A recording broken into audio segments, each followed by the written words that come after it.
Coogs House. All right. It always feels great to beat that school up by 45.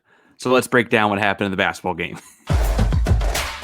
You are Locked On Cougs, your daily podcast on the Houston Cougars, part of the Locked On Podcast Network, your team every day.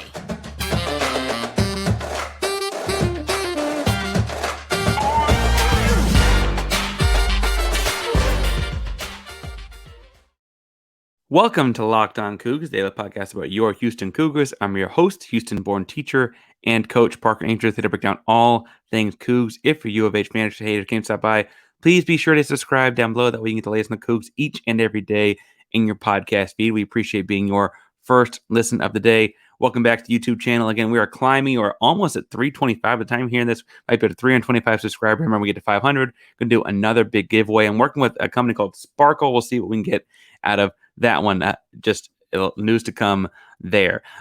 If you want to be into those kind of things, a way to get 500 subscribers, so make sure you subscribe and get us up, get us closer. And then you got to be commenting on the videos. If you cannot think of a thing to comment or thing to say after talking about the SMU basketball game for a little bit, why don't you tell me, I don't know, what's your favorite kind of jelly? Put in your peanut butter jelly. All right, so today, I should say, we're going to talk some about the SMU basketball game. There is a special bonus episode out as well. If you thought the game was boring, want to talk about something else basketball related, and the other bonus episode, once you're done with this one, I'm going to recommend you go check out talking a little bit about what's going on at UT Austin and kind of what that means for our head coach Kelvin Sampson, because he's been rumored to be kind of high on some lists. That's in that episode. This one's all about SMU basketball game. Our first segment is going to be talking about kind of a game recap and look at some guys that stood out in the basketball game as far as like big key performances. The second segment is going to look at the benefits of playing these kinds of games, because again, Houston did win by 34 points. And so it's like, what's the point of playing these 34-point blowouts? I guess you got to play all your American Conference games, right? But like, what can you get out of these? We'll talk about what we got out of this one.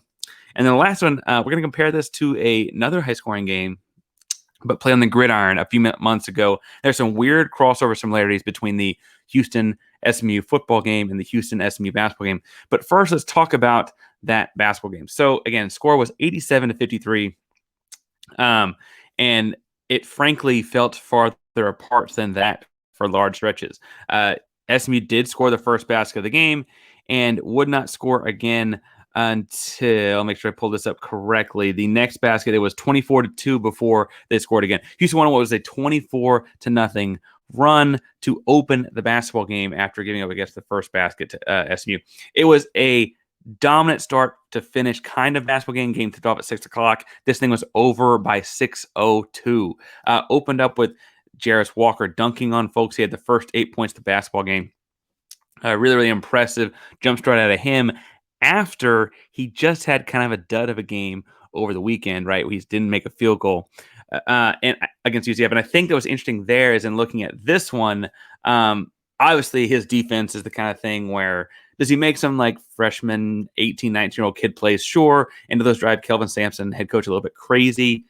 Yeah. But on the whole, he very, very clearly is a pro defender and a guy that can plug and play as a starter in the NBA probably next year on a good team defensively. Now he'll get drafted too high to be on a good team, but you catch my drift there, right? Offensively tonight, he had a career high. Finished the game with 23 points on 16 shots, 3 of 6 from the three-point line, which at 6'9", 245 is kind of ridiculous. Also grabbed 10 boards, make a complete double-double.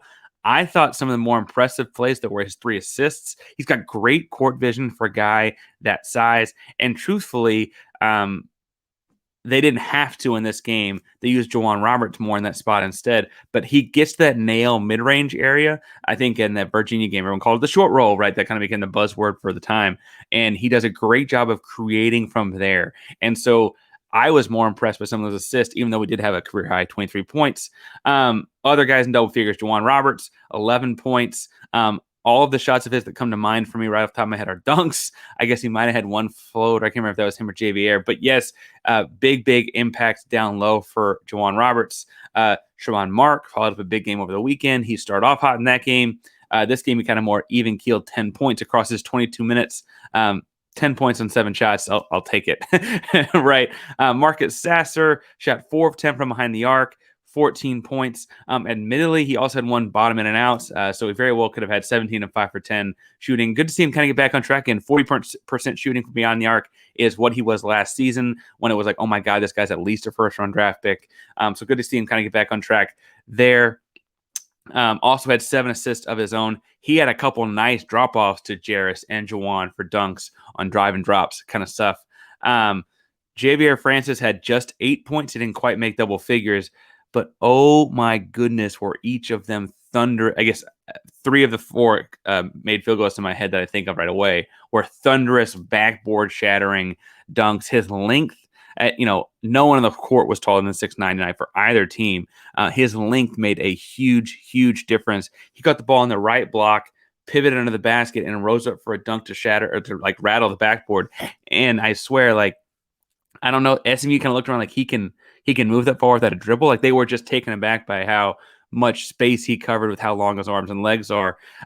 Worth pointing out, Terrance, and I'm talking more about Terrance later, but Terrance Arceneaux, guard, came off the bench, had 19 minutes and 10 points. Good to see him get kind of going in the book. Reggie Chaney did get some minutes in this game, so come back from some back stuff, so didn't get a whole lot of run, but got 9 minutes on the game. Grabbed 3 boards while he was out there. Emmanuel Sharp got to play a lot of backup guard minutes, was the first guard off the bench as he's been for several games now. 1 of 7 from deep. Again, he had 1 or 2 bottom in and out, and I feel like it's safe to say that Emmanuel will always shoot the ball. He seems to have a short trigger as far as whenever he feels like he's open, the shot goes up. And what I like about him getting in the game now is he's clearly playing more like what Kelvin Sampson wants on defense, and we know that's going to be like the key to getting him in the game a whole lot more. And yes, this was the kind of game where Ryan Elvin came in, walk-on sharpshooter from Central Texas, comes in about 4-minute mark, came in, did make a 3 down the stretch. And so a great performance all the way around from the Cougs. I think offensively, the stats kind of stick out for themselves. Houston shot the ball very well. Had some misses down the stretch, trying to force some shots in some certain spots to some of the bench guys. But as a whole, they played most of the game at over 50% shooting, finished at 45.5% shooting, 10 of 30 from 3. But again, several of misses from 3 down the stretch. We're trying to force the shots to some certain guys. For a majority of the game, they're up closer to 40. On the whole, a very strong night. I told you guys in the preview that I thought they'd have a good night rebounding the ball. They out-rebounded SMU 54-26. At one point in the first half, I think it was almost halftime. Maybe it was like that three-quarter of the first half marks, like halfway through what would be the second quarter. Houston had missed 15 shots and had 9 offensive rebounds. Tremendous effort on the boards. Just like all 5 guys swarming the basket each and every time. Houston on the whole looked just bigger, stronger, faster. And if you would like to be bigger, stronger, and faster, and it's the new year and you're out there working out, let's talk some about how to do that with Built Bar. Now, if you're looking for a delicious treat but don't want all the calories or fats, then you've got to try Built Bar. They got through the holidays, and I know my goal is to eat a little bit healthier this year, trying to get back in shape. It's been a while since I've been in shape. If you're like me and you want to eat healthier but don't want to compromise taste, then the thing for you, and you've got to try Built Bar. Built Bars are healthy and actually tasty. Seriously, so delicious that you won't think they're good for you. They're perfect for your New Year's resolution. What makes them so good? Well, for starters, they're covered in real 100% chocolate. That's right, real chocolate. Come in unbelievable flavors. Churro, peanut butter brownie, coconut almond. I'm not sure how Built does it, but these bars taste like a candy bar while maintaining amazing macros. And what's even better is that they are healthy, only 130 calories and 4 grams of sugar with a whopping 17 grams of protein. And now you don't have to wait around to get a box. For years, we've been talking about like where to order them from at Built Bars. Built Bars can be ordered at built.com, but now you can get them at your local Walmart or Sam's Club. That's right. Head to your nearest Walmart today. Walk in the pharmacy section and grab yourself a box of Built Bars. You pick up a 4-bar box of cookies and cream, double chocolate, or Cocoa Puffs. If you're a Sam's Club run, you can grab a 13-bar box and hit some of the favorite flavors of brownie batter and churro. Trust me, you can thank me later. Now, I will say you might have to go to built.com for this specific flavor, but my favorite flavor is the coconut almond because it tastes just like an Almond Joy. I'm not lying. Go get Built Bars right now at Sam's Club, Walmart, or built.com if you're trying to keep up your New Year's resolution and stay in shape. All right, so in looking at this game, I think it's easy to point out like everyone played well against SMU, and everyone did all the great things at SMU. And SMU, frankly, looked like they had no idea what hit them. Right? Again, it was 24-2 before SMU hit their second basket. Right? Just out the gates, they had no athletes for Jarace Walker, and SMU has a former McDonald's All-American. Right? They know that no one that could get a shot off against anyone on the Cougars' backcourt defense. They got a dude averaging 20 points and his backcourt teammates averaging 17. Like, they theoretically should have had a pretty decent matchup. We know this is a rivalry game, and Houston blew them out of the water. And frankly, for a lot of the game, it looked like SMU wasn't even really putting in the same kind of effort once they got down so much. So what does Houston get out of these kind of games? Well, A, obviously working towards American Conference Championship would be great. But B, there were still moments where they got to work on things. Houston did a lot better against the zone in the game by moving the basketball. And Houston, at times this season, Virginia runs a pack line, so it's got zone tendencies, but it's not a zone. But when teams have beaten up on Houston for stretches, because only one team beat Houston, they didn't actually do it with the zone, to be fair. But when teams have slowed Houston down offensively, it's because they get in the zone and Houston has trouble finding a hot hand from three to shoot over the top of it. In Oregon, eventually found Terrance Arceneaux, right? We also have seen Emmanuel Sharpie, that guy. Obviously, it's always great when Marcus Sasser is that guy. And at some point, you find Houston has found a guy to shoot over the top of the zone and kind of be a zone buster anyway. However, the way to beat a zone is not by just shooting and hoping it goes in from beyond the arc, because zones are made to give up those threes, right? The way to beat a zone is by moving the basketball and getting actually to the middle of it on the pass and forcing it to collapse in and upon itself. Houston did a much better job of that in the SMU game, especially like in the late first half and first stretch to start the second half, when SMU tried to go to a zone to slow down the Houston offense. Houston did a great job of finding Juwan Roberts and eventually also Reggie Chaney, and then a little bit of Jarace Walker in that mid-post area by reversing the ball fast enough before the defense could react, and then the post can get some high-low action or face-up and kick to the opposite side action while the defense is like trying to figure out who's on first in a lot of ways. If anything, the flaw in the zone offense, the thing that Sampson and co will be working on in practice and film sessions this weekend leading up to Sunday Cincinnati matchup, will be making sure that they don't overpass. The first turnover of the game for Houston came at late stretch of the first half when SMU went to a zone, not because Houston didn't have anybody open, but because everyone wanted to get the assist and not the basket. And while that is a problem, it's a much better problem to have, right? It's a much better problem to work with in that instance because, frankly, it means that in film, it's as simple as that guy's got to score there. And then everyone can score from the spots they were standing at. It's just, it's a very selfless team. And Sampson loves recruiting selfless players. So it's about making sure they know when it's their turn to score, because you've got a bunch of guys that frankly can. The other thing I think was interesting about this game, as far as what Houston did, is they did get pressed at stretches of the game. And so you got to see some of the guards working against that. Jamal Shedd looked frustrated as a veteran leader. We'll get to more than a second, but not necessarily as far as breaking the press goes at the point guard spot. Sasser was very, very scrappy with it. I also think it's interesting, speaking of Sasser being scrappy with it, that one thing I thought SMU did well, and it was nice to see Houston respond with, was to some degree, Houston's speed took SMU off guard, I think. The score speaks for itself. But SMU was a very physical basketball team, and Houston kind of got at points with shoving matchy kind of things and fighting for rebounds. Houston won most of the fights or whatever. Kind of got to taste their own medicine. A lot of teams look at Houston's defense and think of how aggressive physically they are. And while Houston overwhelmed SMU, it was not from a physicality perspective. We got to see kind of what it looks like to butt heads with a similar shaped animal in a lot of ways, right? Where you're constantly fighting for physical space. Houston was just quick enough to beat them to the ball so many more times. But the physicality, I think, was a good matchup. The biggest thing that I take away from this game, and there's evidence from previous games of it too, was that this kind of a game got young guys big-time run. At one point, there's a lineup where you had Marcus Sasser as a veteran, Jarace Walker as a starter, but he's 19, like just turned 19. And then you had Javier Francis, who is technically a sophomore, but also just 19. You had Emmanuel Sharp and Terrance Arceneaux, two freshmen that are also 19. Suddenly you have a teenage lineup more or less out there, and they're getting live game rep action against an opponent they don't necessarily know as well as like they would at practice with themselves, right? And those kinds of moments we see like Emmanuel Sharp grow out of because, 2 months ago, we were on the same podcast, you and I talking, and I was like, Emmanuel Sharp's weakness is his defense. He had a major, like, crazy big broken leg injury a little over a year ago. He did transfer into Houston and rehab as a redshirt freshman in the second half of last basketball season. But in a lot of ways, like first of all, it'd been a long time since he's played a basketball game. And then the speed of the game was still so much for him that defensively he was kind of out of place.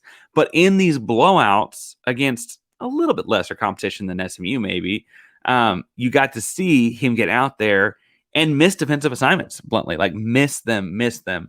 And in this game, and frankly in the Tulsa game and the UCF game, as he's become the first guard off the bench for Houston, you've seen Emmanuel Sharp do things like tag the roller from the backside, do things like rotate over when they're screen. So like Houston likes to like trap the ball screen.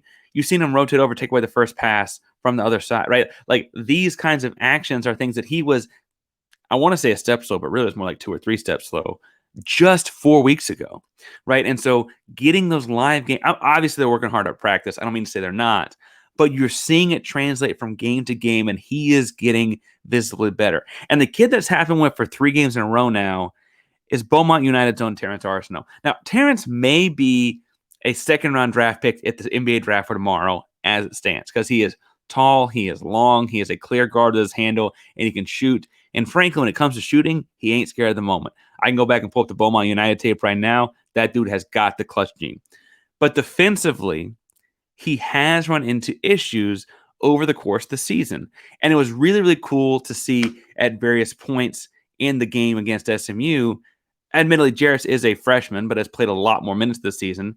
Jarace put his arm around his shoulder. Hey, TA, this is what we got to do. And you can see him pointing through the rotations he wants Terrance to make. Hey, I'm going to be blitzing there on that ball screen. I need you to slide over. Those kinds of conversations were visibly happening, right? You saw it when Terrance Arceneaux was in with Jamal Shed in the second half. SMU's pressing. There's no press break. It's going to bring you back from down 30, but they're running a press, and Houston's on their press break. And Terrance, for so much of his life, has just been able to out-athlete guys to go catch a ball to break a press, and then, just be the best athlete on the floor or whatever, because he's a pro athlete, or a soon-to-be pro athlete, that he isn't used to like schematically breaking down a press, and now he's not able to quite out-athlete guys in the same way. And so, it was a moment of frustration for Jamal Shed. Jamal took it out from underneath the basket and was running around the sideline trying to find somewhere to throw the ball in, and actually tried to get the ball into Terrance. Terrance didn't make the biggest effort for the ball. Ball gets turned over, a quick layup for SMU. And Jamal is talking to Terrance and like coaching Terrance up on what to do on the floor. And Sampson calls a timeout, and you clearly see them walk over, and Jamal is still coaching him up. And it was cool to see, like, from my understanding, it looked like, I don't know that Sampson said a whole lot in that timeout. The coaching was coming from Jamal, who's also on the floor singing and has been the point guard for this team for a long time now and understands what they're trying to do. And so to see that learning happening, I bet if they get pressed against Cincinnati on Sunday and you've got Terrance Arceneaux in the game, it looks a little bit different because he's getting coached up on the fly, getting to work through things in game situations. And it's really cool to see this work out for Sampson's club like this because, again, we've seen the growth already in Emmanuel. I could talk about Jarace Walker all day long, but we're going to talk about him all season long. But to see it happen this game so well and see the visible moments of it for Terrance were really, really cool. Now, it's about to be time to jump into football weirdness, but it's so much football weirdness. All right, so in this football weirdness, I keep saying weirdness because I don't know what else to describe it.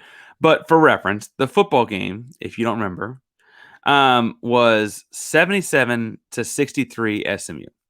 Now, 77-63 is a total of 20 touchdowns scored in the football game. And frankly, each team, I think, had like maybe one punt. I guess SMU had the one fake punt. Houston had 3 big turnovers. It felt like every team was going to score every time to touch the ball in like 4 minutes or less. Because bluntly, 20 touchdowns in a 60-minute football game is scoring a touchdown. Some teams scoring a touchdown in 4 minutes or less. Every single touchdown, right? Defense was just not played in Dallas for that football game. And frankly, a lot of people called for Belk's job, and I think Belk's got done very well at other things, but that's another podcast for the off seasons, right? But that was a crazy football game. And the joke became very quickly, oh, well, like it's like a basketball score, because that's what we say every time a football team scores over 50 points. It's like a basketball score because that's just the only sport that scores 70 points, right? So to go through some numbers here, and I tweeted this out, but I don't read through and then break down why it's kind of odd. The football game was 77-63. The basketball game, and they will play again, but currently the one basketball game got the schedule for the season was 87-53. I teach history, not math, but if I add those things together, the football game had a total of 140 points scored. The basketball game had a total of 140 points scored. That's a really weird coincidence. And I don't know what's besides a coincidence. So maybe some divine intervention to call this a flip-flop from it, but that's a weird thing. Houston's basketball team scored more than SMU's football team, and Houston's football team scored more than SMU's basketball team. And several people on the internet and I have talked about how that means we won the whole thing. Also, if you combine the scores, Houston's football and basketball team score adds up to 150, and SMU's football and basketball score adds up to 130. And so Houston wins the rivalry. Now, I don't think SMU could possibly beat the Houston Cougars in a basketball game by 20 points in Dallas. And it's a month? Today's the 6th. It's a month and 10 days. I will say that that still feels relatively close. Admittedly, Houston's winning games by 30 and close to 40 points. So maybe that's why 20 points feels close. But this is an interesting way to end the rivalry. Now, I say end the rivalry. There is one more game this season.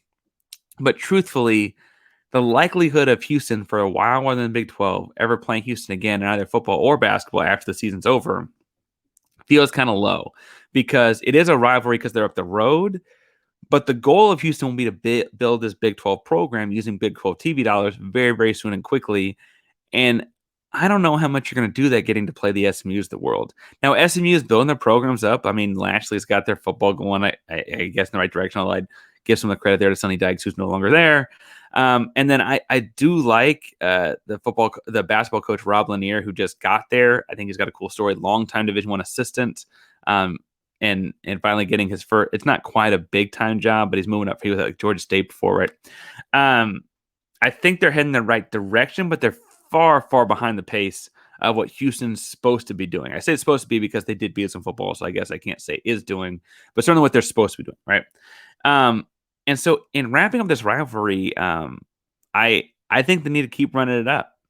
We play them on, again, in mid-February. I think it's a Thursday night up in Dallas. I don't know if you're doing that Friday, but if not, drive on up.